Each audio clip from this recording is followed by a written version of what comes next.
If there are no more comments from anyone in the audience, we can move on to question 5 from Tria Burton. Tria.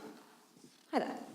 My question is, in these times where scientists and academia appear to be distrusted, devalued, and kind of considered a pain by the general public and the government at large, in terms of environmental suggestions, how much of this negative perception do you think is the academic community's fault in terms of snobbery, inaccessibility, language, that kind of thing? And how can we win back the trust of the public and on specifically environmental issues? Jackie. This is where, as an external independent consultant, I might annoy the hosts a little bit. Partly, I think, it's the communication element, the media element, the image of scientists, guys in white coats, usually guys, I should add, although there's a lot of girls out there as well. People's attitudes to scientists and to information and knowledge and the way that it's exchanged. I think there is a huge issue there. But in terms of academic snobbery, is it arrogance? I don't know. If you look at sort of the internal politics of what makes an academic institution or a scientific institution better than one of the others, I know that drives an awful lot of debate and rules, regulations, whether they're written or otherwise, about what can and can't be done. And I think sometimes institutes have to sort of take a step back and look at what they're saying, because I know quite a few external consultants, people who've been in the business at the harsh end, at the grassroots end for 30, 40 years, and yet they're considered not good enough to teach on similar courses in universities. And it is really annoying to be told that just because you don't have a PhD or an MSc, and you spent most of your time gaining the experience at the coalface, that you're not good enough to pass that experience on. And I simply don't understand that. However, it's even worse when that institution or scientific organization, whatever it is, then turns around and says, but we'd love to engage the community. There's a certain element of hypocrisy, which I'm really not sure what drives it. And I suspect these days a lot of it is around funding, and how that funding can be brought in, and how the image and the sort of level of the way that the institutes are considered in the different sort of teams and the different indices around the country apply. There was something about Oxford and Cambridge recently about how different students have access to Oxford and Cambridge. And I know certainly years ago when I was looking at coming here, there were certain courses in my sixth form that you were only allowed to do if you were going to Oxford or Cambridge. Believe it or not, economics and sociology were two of them, which was a bit strange because they were both included in environmental science here at what was then Plymouth Polytechnic. I think one of the other things as well, it's about redefining academic values. It's also about how you get that message across. I'm a great believer in meerkat management. Basically, if it's not simples, then people are not going to understand it. So they're not going to understand why you're trying to put that environmental message across. And it goes back to what I was saying about sharing knowledge and being inspirational. I think it's absolutely essential that people understand how serious some of these issues are, what's going to affect them in the long term. A lot of people will just ignore things because they'll look at it on television or read it in The Sun or whichever paper they happen to read and go, yeah, it's got nothing to do with me. And then you can come up with an idea that says, well, what would you do about this then? So why is it, for example, that very few of us understand quantum physics and would sit down and think, yeah, okay, that's real bedtime reading. I'll go for that every single time. And yet the minute Brian Cox is on television talking about quantum physics or at Plymouth Pavilions or wherever it happens to be, everyone turns up to see him. It's the way that he puts it across. I think Ian's very much the same in terms of the work that he's done for the BBC, in terms of climate wars and some of his programmes. So it is about the way that you tell the public in general about the issues, and not necessarily about what the academic institutes think is good for them. And I think there's a huge barrier at the moment that needs to be sorted out so that the playing field is levelled out. Thank you. Victoria. Thanks. Yes, definitely undeniable, the role of how you present information is absolutely critical, and I agree with Jackie on that, absolutely. The approach that I would take to this, though, and this links very closely with research that I'm doing, universities are organizations.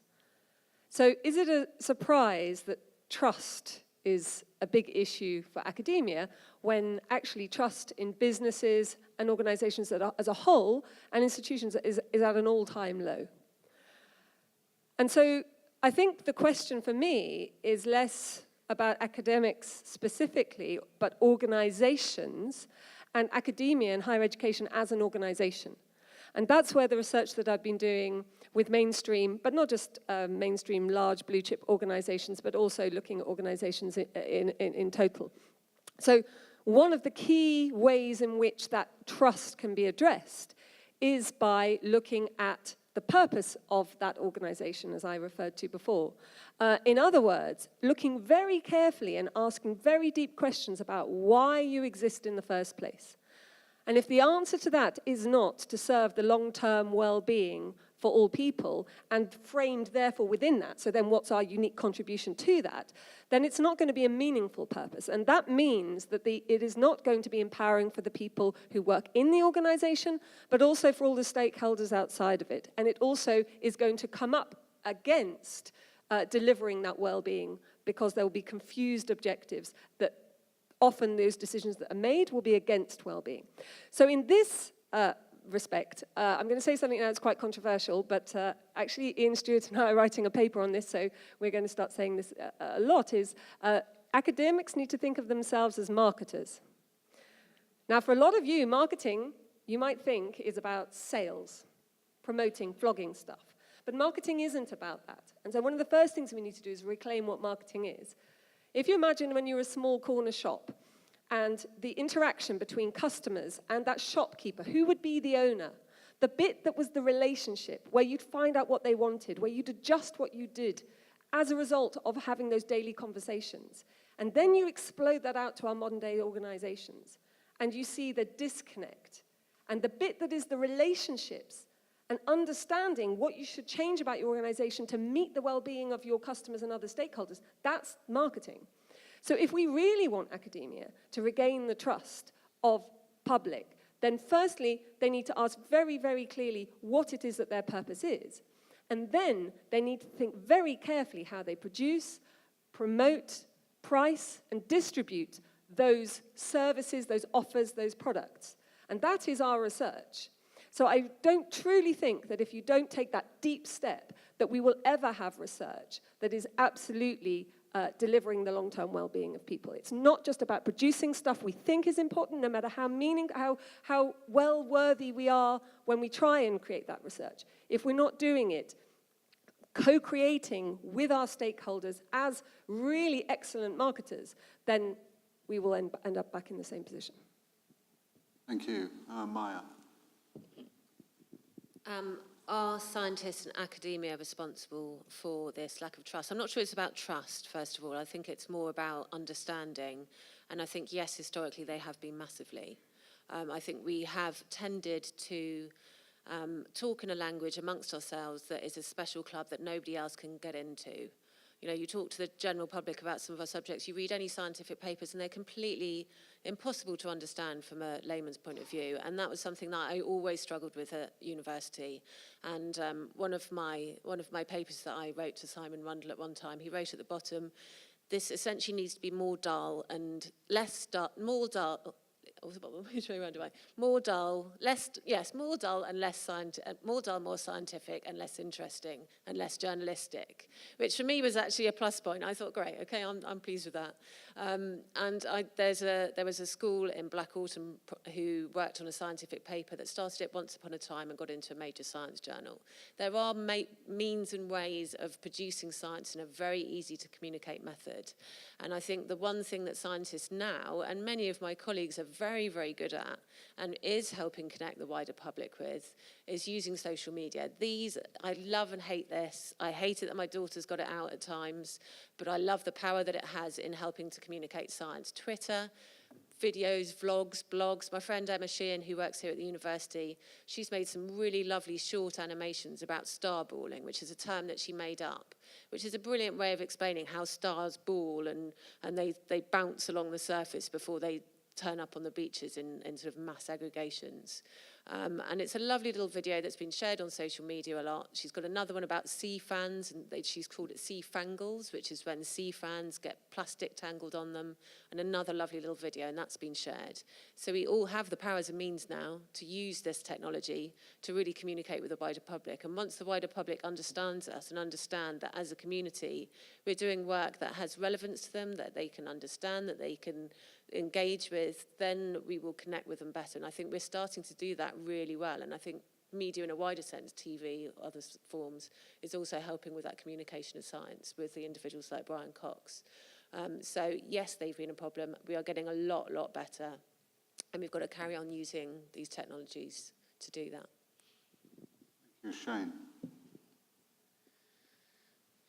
In one sense, can you actually blame people for having the priorities they do? They want to worry about making sure they keep a roof over their head and they put food on the table. And when they're struggling to actually ensure that those needs are met, you can't blame them for getting a little bit angry when you're saying, no, you can't actually cut down that road because we need to save that 600-year-old oak tree. But on the other side, people, especially nowadays in the age of social media, it's very easy to put yourself, including us academics, into a bit of an echo chamber. We only look at the news, we only read the stories that reaffirm already established beliefs. And if we're trying to debunk someone who's denying climate change, and we present them the facts and charts that show, yes, human impact is clearly causing climate change, that some studies are actually finding that that's actually triggering in the mind the same sections as, personal attack, the flight or fight response. You're actually attacking them as a person just because you're presenting them with, the actual hard science. How to combat that, I think, is probably still the question to be developed, because you have people that are dead set on believing an alternative reality that has no basis in the physical world. But community outreach can definitely be one of those key aspects.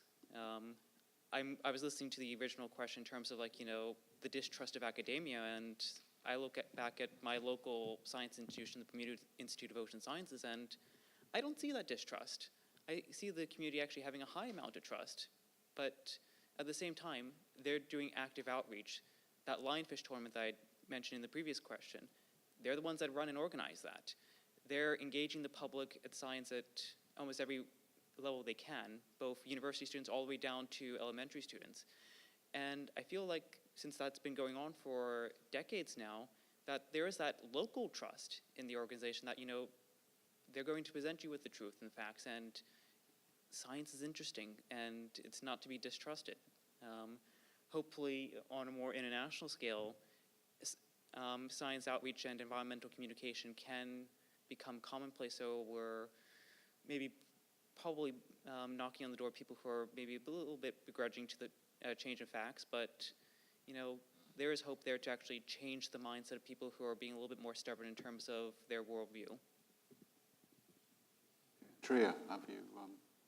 Yeah, that's really helpful. I agree with the panel. I'm a marine biology undergraduate, so this is something that I've kind of come up against, because when I'm trying to express the enthusiasm I have for my course and stuff to certain friends will take it and they're like, yes, that's so great, but they're all the friends that are kind of either doing that course with me or are doing other environmental courses.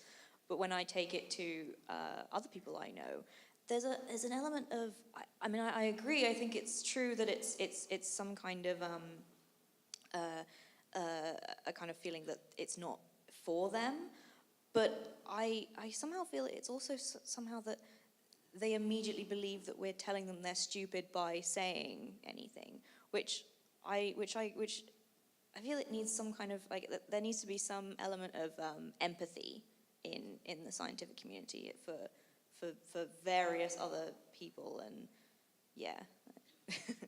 Thank you anyway. Shane, yeah. I have a brief story. Actually, when I was working on my dissertation work back home, I was collecting samples on the beach.